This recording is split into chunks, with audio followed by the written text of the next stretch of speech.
सुप्रभात दर्शक मित्रों, आप देख रहे हैं स्टार न्यूज नेटवर्क और मैं विजय खान। सूरत की डॉक्टर दंपत्ति ने अपनी 14 वर्षीय बेटी के साथ भारत के एकमात्र और सबसे बड़े फुलारा रिज ट्रेक पर पद यात्रा।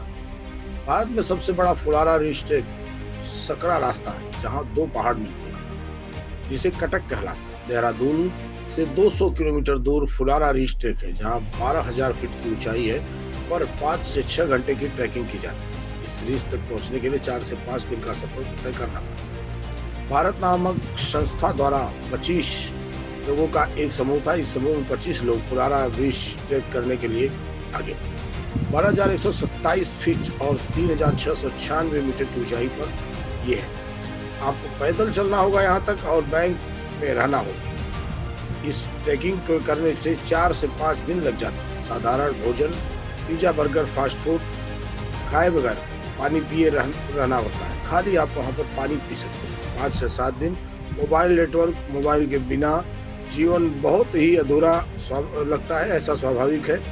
लेकिन इन सब के बिना आपको शून्य गति में रहना होगा। प्राकृतिक मजा आपको मिलेगा, पर्यावरण के सुंदर दृश्य आपको मिलेंगे और शुद्ध पर्यावरण मिलेगा। सुबह 5 बजे उठ के इस ट्रेकिंग पर निकलना।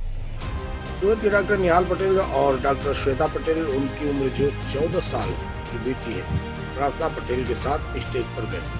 डॉक्टर दंपत्ति पिछले कई सालों से छुट्टियों पर जाने के बजाय ट्रेकिंग की प्राथमिकता देते हैं। एक बार में अधिक पैसे खर्च होते हैं और आपको कम पैसे में ट्रेकिंग और प्राकृतिक हवा का आनंद लेने का अनुभव प्राप्त हो। यह सूचना प्राप्त डॉक्टर निहाल पटेल, डॉक्टर श्वेता पटेल और प्रार्थना पटेल से।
નમસ્કાર મિત્રો, આજે હું આપને થોડી ટ્રેકિંગ વિશે વાત કરવા માગું છું કે હમણાં જ અમે રિસેન્ટલી એક ફુલારા રીચ ટ્રેક કરીને આવ્યા કે જે ઉત્તરાખંડમાં છે અને 12,127 ફૂટની હાઇટ પર છે. તો મારે એ વાત કરવી છે મારા અનુભવ વિશે કે જેમ કે અમે હમણાં ફુલારા રીચ ટ્રેક કર્યો અને પાસ્ટમાં બી ઘણા ટ્રેકિંગ કરેલા છે અને થોડા સમય પહેલાં અમે સિંગાપુરની ટૂર કરી. તો ટ્રેકિંગ અને ટૂરમાં ડિફરન્સ શું છે?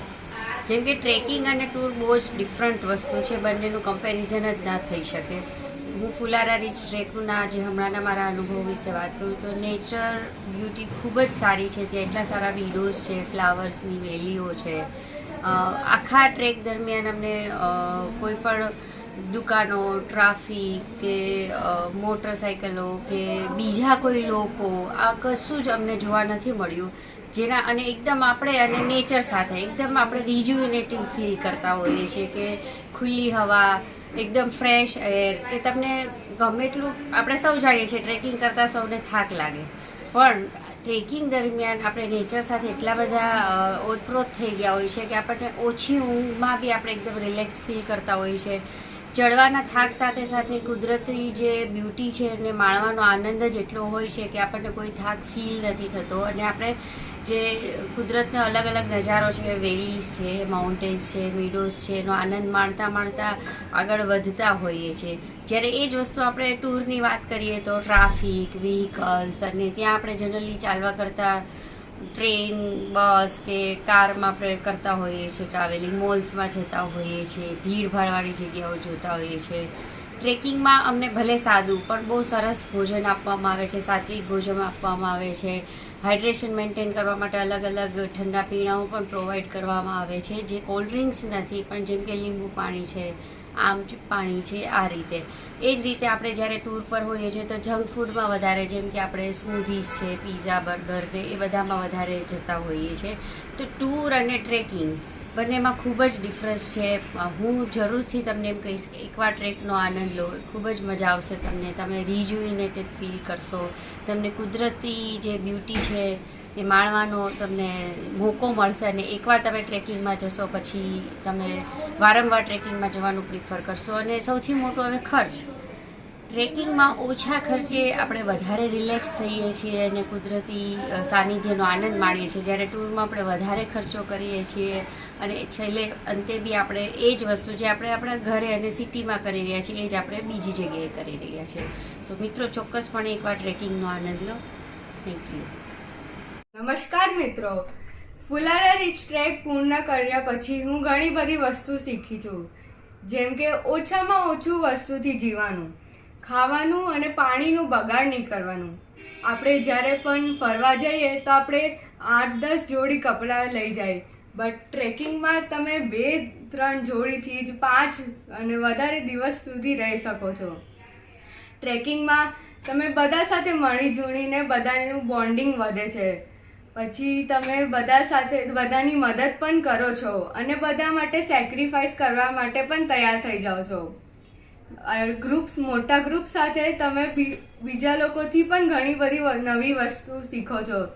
જેમ કે મારા 25 જણાના ગ્રુપમાં હું શિવાંગભાઈ પાસેથી ફાઇનાન્સના બારેમાં શીખી, મમતાબેન પાસેથી યોગાના બારેમાં શીખી, રઘુભાઈ સાથે હું હ્યુમર શીખી અને હિકેતભાઈ સાથે હું ફિલોસોફી શીખી. અને હવે હું મારા બીજા વેકેશનની વેટ કરું છું જ્યારે હું એક નવા ટ્રેક પર જઈશ. ધન્યવાદ. आगे की जानकारी के लिए बने रहे, देखते रहे स्टार न्यूज नेटवर्क. जय हिंद, जय भारत.